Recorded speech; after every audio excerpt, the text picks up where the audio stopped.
Hello, ladies and gentlemen, my name is Kurt, and welcome back to Farlands or Bust. Sorry about the extended sequence of silence, but Wolfie was not barking.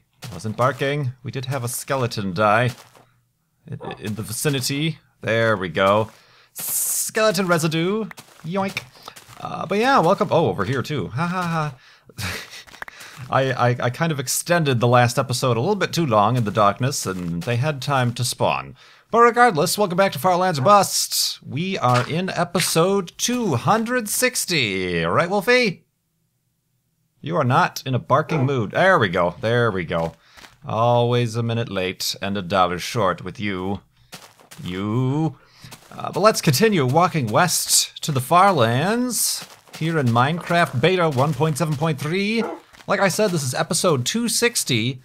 And it's actually, as a little bit of a milestone for those of you who keep track of those things, it is actually the 82nd episode of Season 4 here of Farlands or Bust, which matches the amount of episodes that were in Season 3, the previous season, where we raised, the goal was $29,220. So we've certainly beat the pace for donations over at Farlands or Bucks. Farlands or Bucks. It's all about Farlands and male deers. Oh, Bucks. I could have made a joke about money there, but I went the deer route. Farlandsorbust.com, rather. We're raising money for Child's Play charity. Like I said, after 82 episodes in Season 3, we raised $29,220. Right now, in Season 4, we're at $34,000 plus 50. Sorry, I forgot somebody chipped in $50. So $34,050 this season raised for Child's Play charity, which means we're at 34% of our way to this season's goal of $100,000 to be raised for Child's Play charity. Take a breath, Kurt. That all going to help get toys, books, games to kids in hospitals around the world. You can learn more at childsplaycharity.org, but I thought that was an interesting statistic.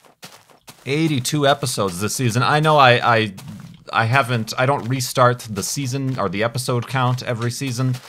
So technically it's episode 260, but if you look at the show page, which is something that people on YouTube really aren't looking at anymore, but Farlands or Bust is an official show that is split up into seasons.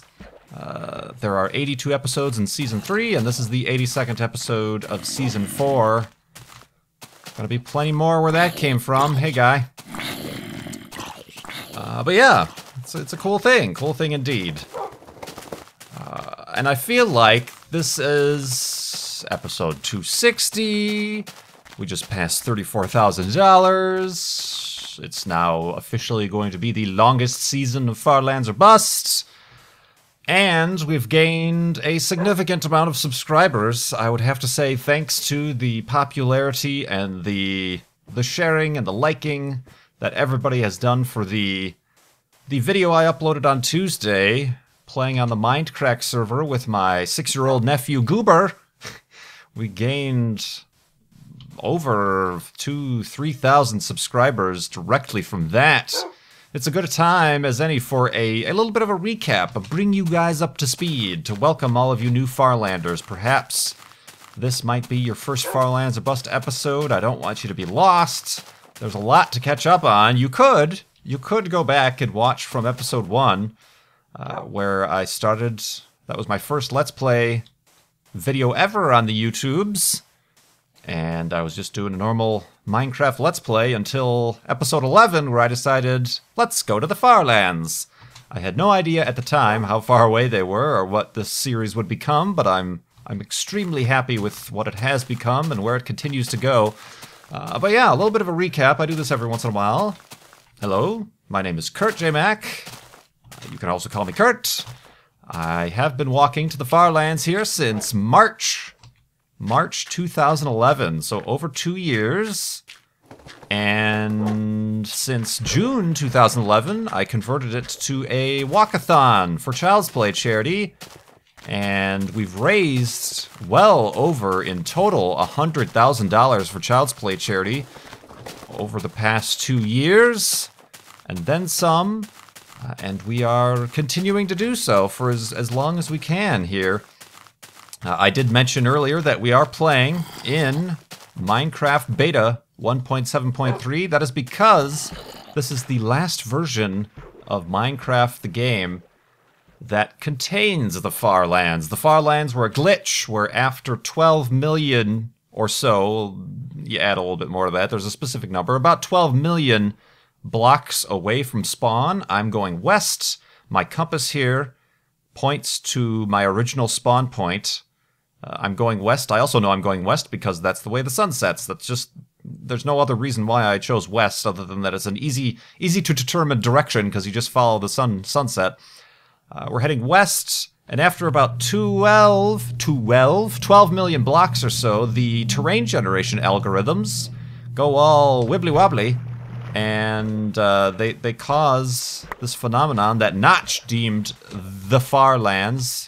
He technically called them these Far Lands, and then that just kind of became dubbed the official name by the Minecraft community, where it's all, you know, basically where we have, you know, rolling hills, rivers, puddles, mountains, lakes, snow biomes and things. The terrain generation just goes mad, and you get solid walls and inside and out caves and water on top and on bottom and upside down and all over the place. It's kind of a crazy place. People have teleported themselves there. You can quote-unquote cheat your way there using single-player commands and teleportation, things like that.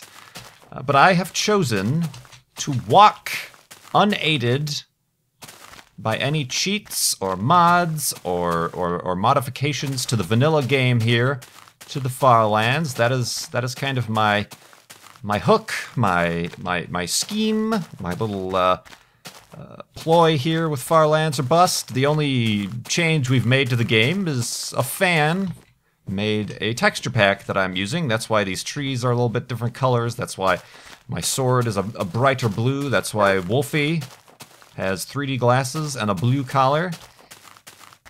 Little changes like that, just to make it a little bit unique, but I still very much enjoy the vanilla look to the game here, which is why it's pretty much the same. But yeah, that's why we're in Minecraft Beta 1.7.3. In Beta 1.8, they changed the terrain generation algorithm to accommodate the adventure update with villages and other biomes and things like that. And in doing so, they fixed the bug that was the Far Lands. So that's why I never updated. A lot of people ask if I would update to the latest versions and use mods. There are mods for classic terrain generation for classic terrain generation. But I don't want to do that because I want to keep it as vanilla as I possibly can here. And we have found a spawner. I do take a liking to exploring these spawners just to check them out. Ooh, a skeleton spawner, the most dangerous spawner you could have in this version of the game. And only one chest, saddle, wheat, nothing of use to us here. So we're just going to continue on. You guys cannot escape. Let's grab Wolfie and go onwards. Where else was I going with this? Boop, boop. I was going to answer probably what is now the most common question I get in Far Lands or Bust is why is the video or the game all laggy or shaky or jerky like it is? You can notice that if you look at the ground and I'm walking, it's all jittery like that. That is not lag. That is not the video on YouTube. That is the actual game.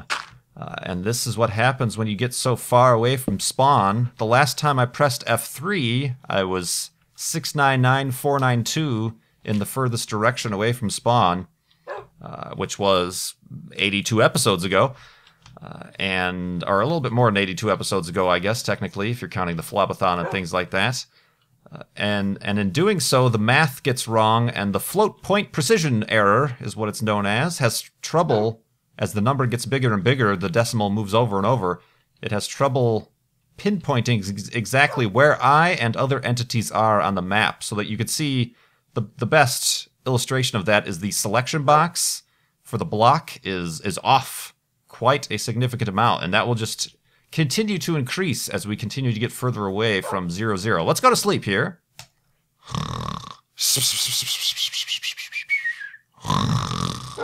And a floating point precision error. Woo! Indeed. But yeah, that's one of the effects of getting far away from spawn like this. You notice it a lot also with the...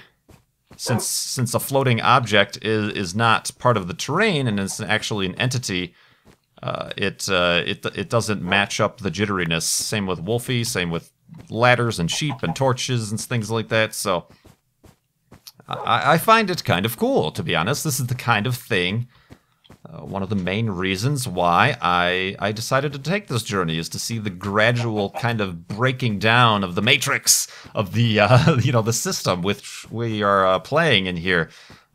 It is technically, and for all intensive purposes, an infinite world, infinitely randomly generated world here in Minecraft, but there are some problems, and that's what we're experiencing here. What else was I going to answer? Yes, I sleep every night. I don't travel through the night. I have yet to die in this series, although sleeping every night helps ensure that if I do die, the previous bed will act as a spawn point, and I won't go all the way back some perhaps million blocks of progress away and end up back at my original spawn point, 0-0 or thereabouts. So that ensures that. Wolfie is our companion that we've had since the first season, well long into the history of Farlands or Busts.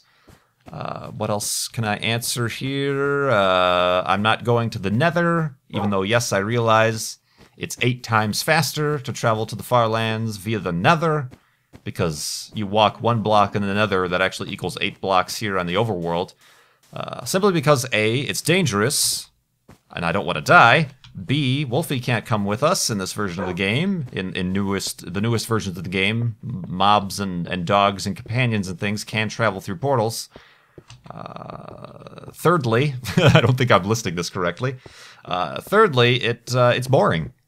I'm much more interested in seeing all the different terrain we get here, and it's somewhat, for those of you who watch for the long time, it's somewhat of a nostalgic look at the Minecraft beta terrain generation. A lot of people find it a little bit even more interesting than the current terrain generations and things like that, but to each their own. I certainly enjoy the overworld trip here.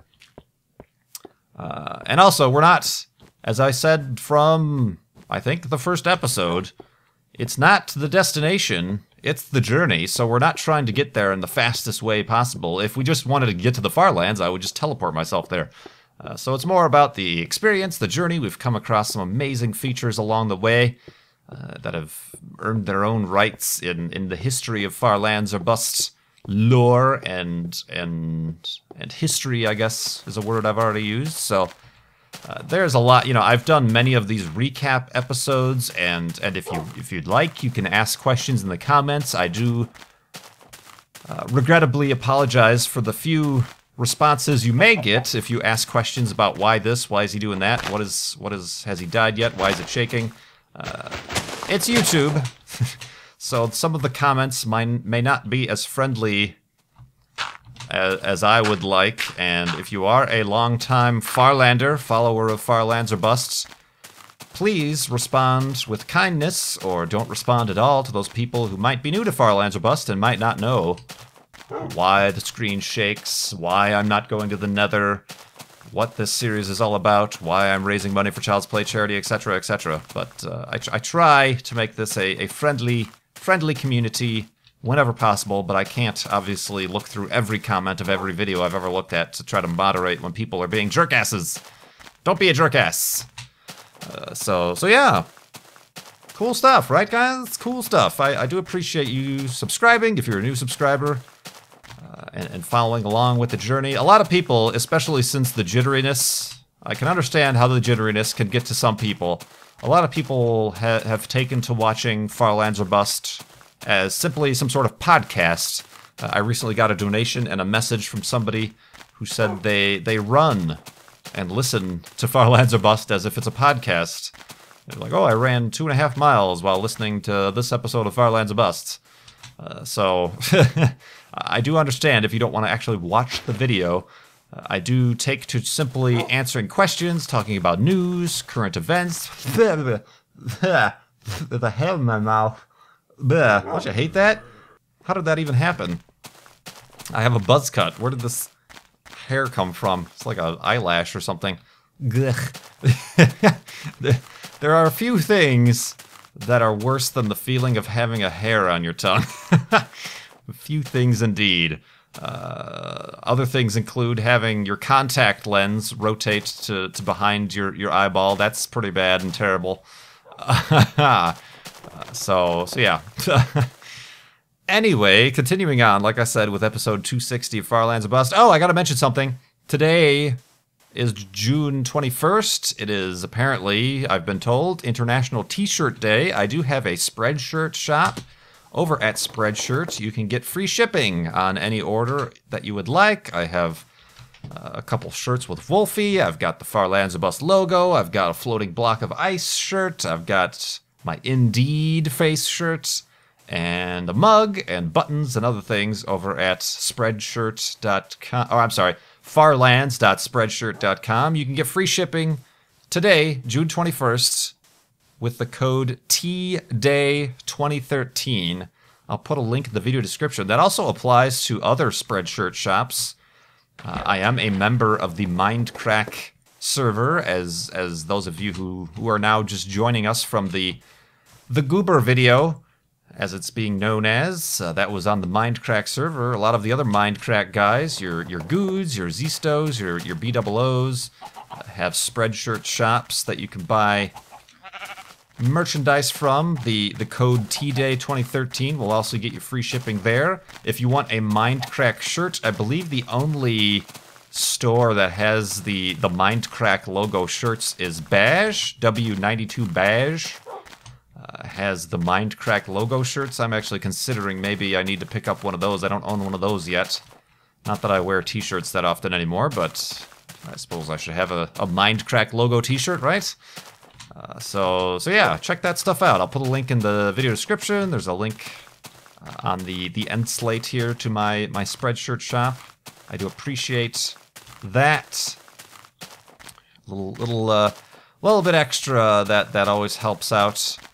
Those I don't, just I guess to clarify, I am raising money for Child's Play charity, but that comes from the donations at farlandsorbust.com.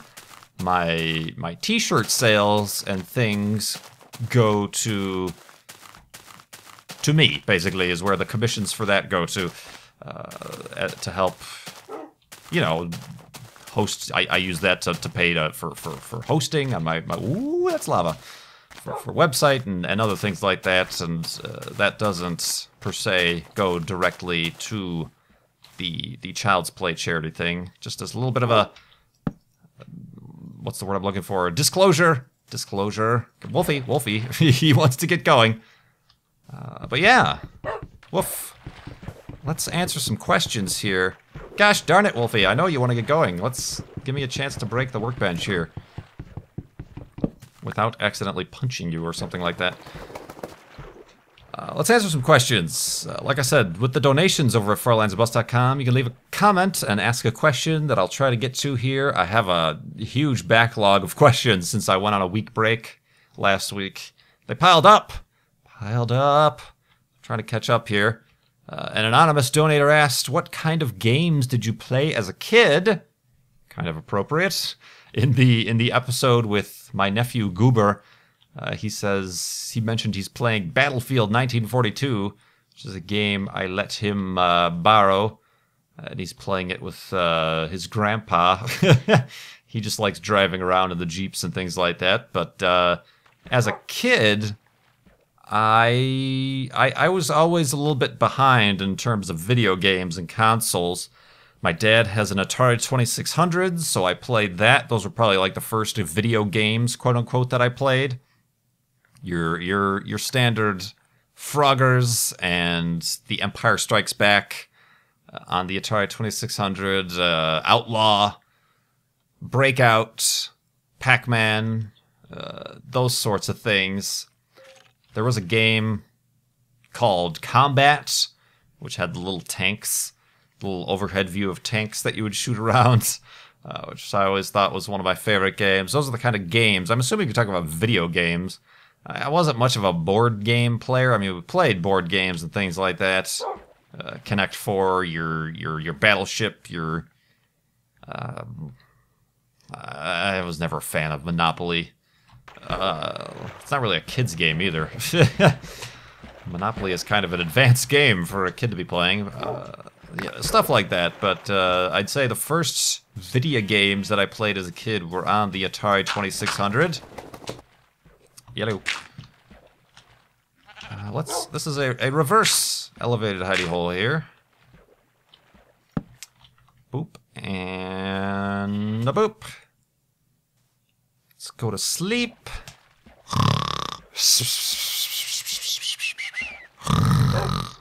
And an Atari 2600-ness. Woo! I was a little bit confused. Ow! A little bit confused there, because that was backwards. I almost started walking towards the sunrise. No, no, Kurt. That is not the way to go. I got a Nintendo, Battletoads I've mentioned before. You know, your Marios and things. I don't have that many memorable video games from the Nintendo, to be honest with you. Yeah, I mean, I'm not nostalgic about, like, a lot of people are, like, fans of the Zelda games and things like that. I never, ever got into that. I had the original Zelda, but I never got into it. I guess I didn't like those type of games. I like racing games and things like that. There was a really cheesy NASCAR game on the original Nintendo. It had like one track, but yeah, those were kind of the games I played as a kid. It's kind of that's a question I've answered a few times. It was actually one of the first episodes. It might have been episode 11. 12, 13, something like that, where Lorgon111, fellow Minecraft Let's Player, who I've done a couple co-ops since then, asked that as I think one of the first questions I took and answered, since I realized, all right, we're walking to the far lands, I'm going to run out of things to talk about here, so I better start taking questions from viewers. He asked what were some of my original video games, or my video game history, I guess, growing up. What were the video games I played? So you can go check that episode out if you want a more in-depth response to that. Similarly, an anonymous donator asked, what was your favorite childhood toy? Similarly asked, I liked Legos. I had the big Lego pirate ship, the Black Sea Barracuda. I was very lucky to have that, so I had that and many other Legos. I also had one of the original Lego space shuttles, so I would, for whatever reason, find a way to play with those two together, because apparently in the same universe, of course there exists a space shuttle and a pirate ship. Why would there not? So Legos were a definite favorite of mine. I had a lot of Matchbox cars, you know, little die-cast cars, like a whole bucket load of them. I would play a lot with those. So yeah, pretty much Legos, Matchbox cars. I had a few erector sets. For those of you who don't know, those are the metal kind of equivalent of Legos, but you actually put them together with like nuts and bolts and things. A little bit more advanced. But I had erector sets. I enjoyed erector sets. I remember for those of you who had science class and had to do, like, your science project, that's lava.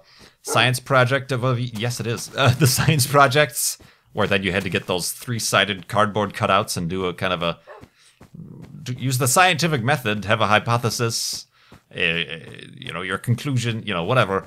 I made out of erector sets a little slide launcher for paper airplanes that had rubber bands, kind of a pulley system, but I made that out of an erector set. That way I could test different paper airplane designs, but they would all be launched at specifically the same tension and the same speed, so therefore it wouldn't be me throwing the paper airplane. You can't get a consistent result out of that. So it was kind of like a Mythbusters-y type of apparatus. It reminds me a lot of the apparatus they made for the toast. Does your toast fall butter side up or down?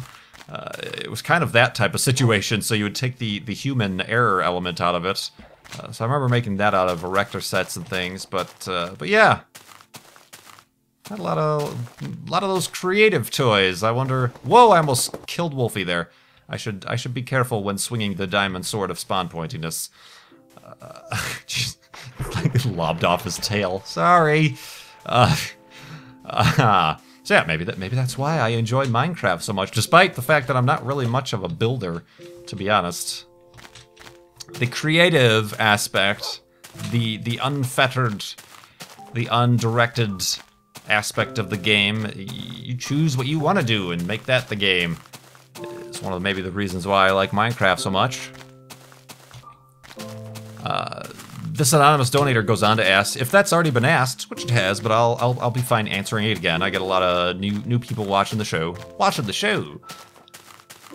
They asked, if that's already been asked, then what was the last thing you ate that made you happy? I went to a restaurant. I am gluten-free currently. Yeah, I'm not gonna go explain that again. But anyway, I feel as though I have a gluten-free or gluten insensitivity, which means I can't eat wheat products, wheat, barley, or rye products. That includes bread. So it's been a while since I've had a hamburger, but I recently went to a restaurant that has a gluten-free menu, like gluten-free alternatives on their menu, and they make very good burgers, and they just, omit the bun. I had a very good bunless burger. It had bacon, ham, and a fried egg on top, and it was a very good burger, and it had all the toppings and things, and it makes me miss being able to have a hamburger with a bun. They do make gluten-free buns, but they're kind of crummy. Literally, they fall apart in your hands. It's the gluten that holds them together. But yeah, that was probably the last thing I ate where I was like, yeah, this is awesome. That was a couple weeks ago. Let's see here. The X, with this donation, asked, what games are you looking forward to this year?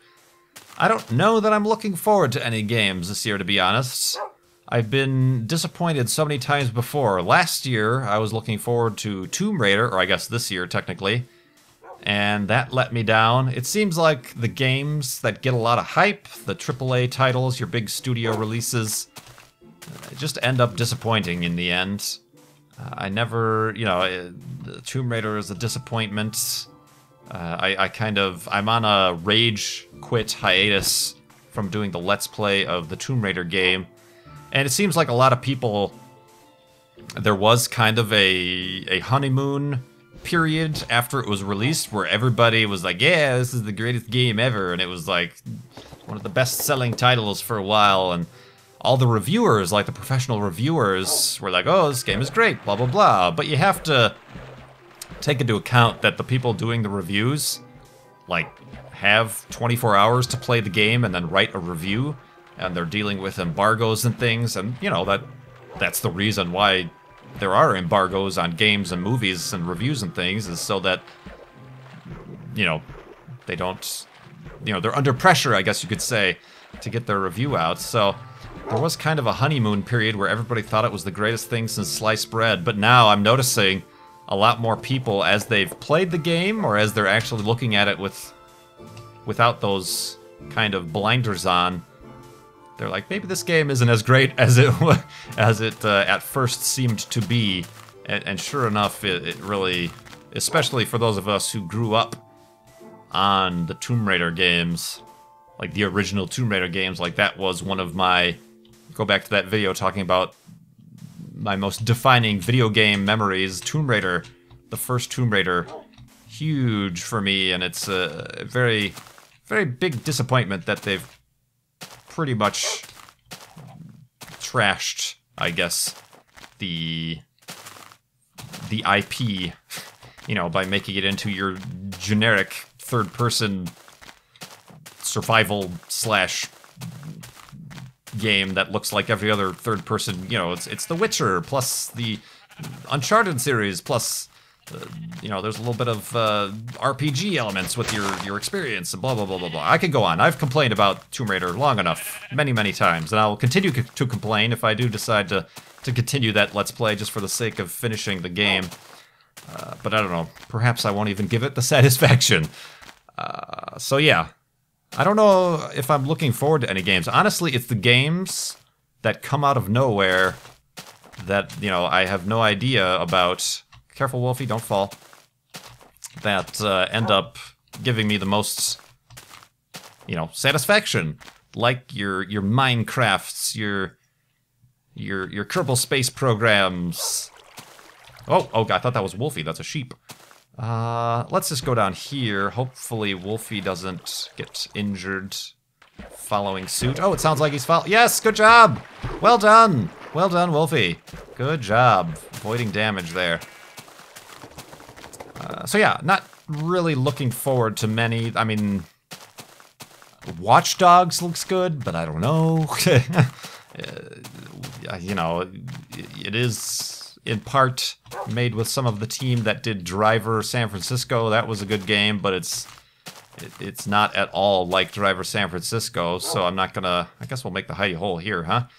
I'm not gonna put too much weight on that. Why don't you stay out of the block with the torch in it, just because I don't know how that works.